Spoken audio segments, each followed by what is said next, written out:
Per fer aquesta recepta necessitem carbassons, pasta, parmesà ratllat, pinyons, sal, oli i pebre.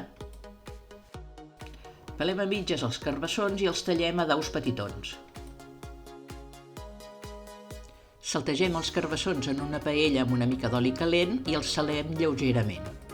Ho fem coure destapat fins que es beguin l'aigua i comencin a enrossir.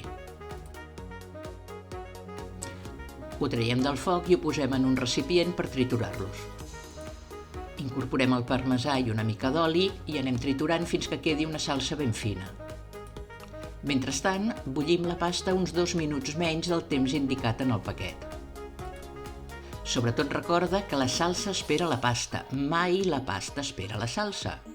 Posem aquesta salsa de carbassó a foc moderat en la mateixa paella i incorporem la pasta i ho fem coure uns minutets més. Ho podem servir amb una mica més de formatge per sobre i uns pinyonets torrats. És una recepta molt senzilla i molt gustosa. Espero que us agradi. I recorda que tenim moltes més receptes classificades a la nostra app i no cal registre.